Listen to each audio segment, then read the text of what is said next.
सभी आराधकों को साध्वी श्री चैतन्य शास्त्री जी का धर्म लाभ गुरु मंत्र। नमो नमः श्री गुरु नेमि सूरय।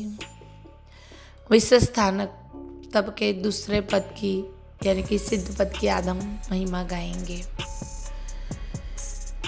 जगत के अंदर जीव मात्र सुख की अभिलाषा करता है, चाहे मनुष्य हो, चाहे नरक का जीव हो, देवलोक का हो या तिर्यंच हो, सबको सुख चाहिए।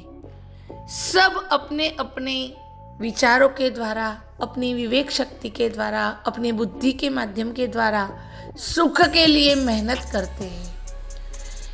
जीवन का ज्यादातर समय वो सुख प्राप्त करने के लिए ही खर्च कर देते हैं। लेकिन सबसे सुखी कौन है?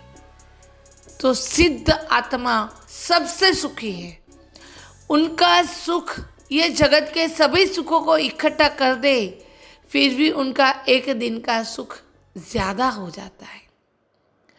सिद्ध परमात्मा यानी कौन?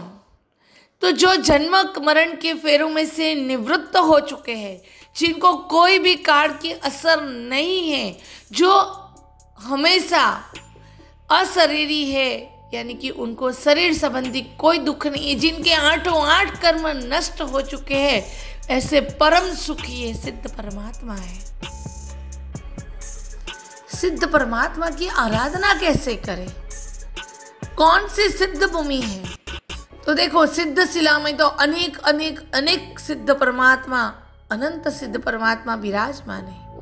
लेकिन यह भरत क्षेत्र के अंदर अगर देखें तो शत्रुंजय तीर्थ यानी सिद्धों की भूमि है, जहाँ एक एक कण में अनेक सिद्ध हुए हैं। और ऐसी भूमि यानी सिद्ध भूमि, समय शिखर तीर्थ, जहाँ अनेक सिद्ध परमात्मा उधर से गए हैं, तो वो भूमि को भी सिद्ध भूमि बोल सकते हैं। एक दृष्टांत शास्त्र के अंदर आता है कि हस्तिपाल नाम का राजा था। सांकेतपुर नगर का वो राज्य चला रहा था। उसका मंत्री चैत्र नाम का था। एक दिन राज्य के कारभार के कारण उसको दूसरे राज्य के अंदर जाने का हुआ, जहाँ धर्मघोष मुनि विराजमान थे। उनकी देशना चल रही थी। धर्म प्रेमी यह चैत्र मंत्री राज्य का कारभार निपटा के वो गुरुदेव की देशना सुनने के लिए चले गए। गुरुदेव ने दो प्रकार के धर्म बताए, श्रमण धर्म और श्रावक धर्म। जिनसे श्रमण धर्म का पालन नहीं हो सकता, वैराग्य नहीं है उत्कृष्ट, तो वो श्रावक धर्म का पालन करें, वो व्रत अंगीकार करें और व्रतों का पालन करके अपने आत्मा का कल्याण करे। ऐसा सुख यानी कि सिद्ध का सुख प्राप्त करे। मंत्री स्वर भावुक हो गए। मन के अंदर एक भावना जग गई। गुरुदेव के पास जाके उन्होंने व्रत का स्वीकार किया। गुरुदेव, मुझे व्रत अंगीकार करने हैं। और गुरुदेव ने उन्हें 12 व्रत उनको उचराए और आराधना करने का समझाया। जैसे ही कार्य निपट गया, मंत्री राजा के वहां वापस आया। राजा को सब बात बताई कि गुरुदेव ऐसे है, ये किया और मैंने व्रत अंगीकार किए। राजा के मन में धर्म के प्रति प्रेम तो था ही। उन्होंने सोचा कि अगर गुरु भगवंत अपने राज्य में आए तो हमें उनकी भक्ति करने का मौका मिलेगा, उनकी सेवा करने का हमें अवसर मिलेगा। हम गुरुदेव को विनती करने जाए और गुरुदेव को बहुत ही धूमधाम से गुरुदेव के पास गए और विनती की। गुरुदेव ने भविष्य उज्जवल देख के वो विनती का स्वीकार किया और यहाँ पधारे। यहाँ देशना में भी गुरुदेव ने वापस वही सब धर्म और सिद्ध पद की आराधना कैसे की जाए वो सब समझाया। राजन ने भी भावुक होके अपने भावों को निर्मल करके व्रत अंगीकार किए और सिद्ध पद की आराधना करने लगे। मंत्री स्वर के साथ वो दोनों सिद्ध भूमि के अलग अलग दर्शन करने जाते, आराधना करते। और वो आराधना करते करते उन्होंने तीर्थंकर नाम कर्म उपार्जन कर लिया। राज्य रुद्धि को लंबे समय तक भुगता और उसके बाद उनको वापस वैराग्य जागृत हुआ और राज्य को छोड़ दिया। गुरु भगवान के पास मंत्री सहित उन्होंने संयम का स्वीकार किया। संयम धर्म प्राप्त करके बहुत ही अपनी साधना में लग गए, बहुत ही अंदर चिंतन में और अपने कर्म खपाने के पुरुषार्थ में लग गए। एक दिन उन्होंने गुरुदेव से आज्ञा मांगी, गुरुदेव मेरी एक भावना है, जो सिद्ध भूमि है उसकी स्पर्शना के लिए मुझे जाना है, और जब तक मैं उधर की स्पर्शना नहीं करूं तब तक मुझे आहार को त्याग करना है। गुरु भगवंत ने भावी भाव देख के उसको अनुज्ञा दी। वो निकल गए सिद्ध भूमि की स्पर्शना के लिए।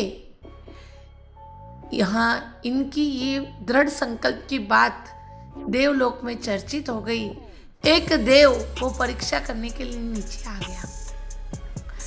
उन्होंने ऐसी सब अपनी माया विकुरी कि राजन को यानी जो मुनि है उनको बहुत तकलीफ हो जाए, लेकिन यह तो दृढ़ संकल्प आहार छोड़ा हुआ है।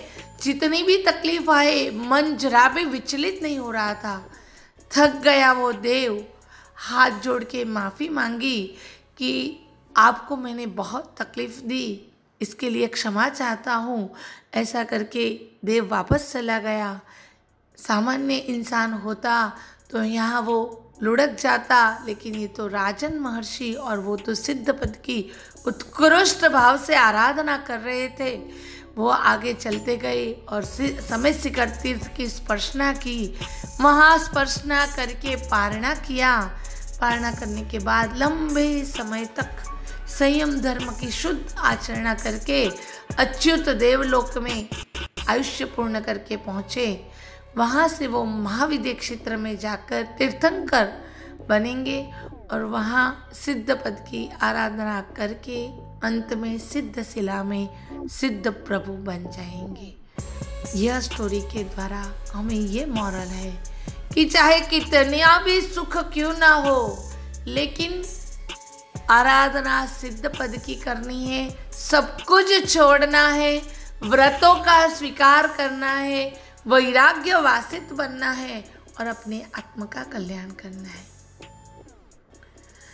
सभी जीव आराधना तो कर ले, सभी जीव अपनी जो भी पद की आराधना उसके जो बताई हुई क्रिया तो करते हैं, लेकिन जब तक वो जीव को उसको मिला हुआ यह सुख निरर्थक नहीं लगेगा और उसके अंदर धर्म भावना और आत्मा के सुख प्राप्त करने की इच्छा नहीं जगेगी, तब तक वो यह सब जो मेहनत कर रहा है सिर्फ और सिर्फ पुण्य उपार्जन कर रहा है।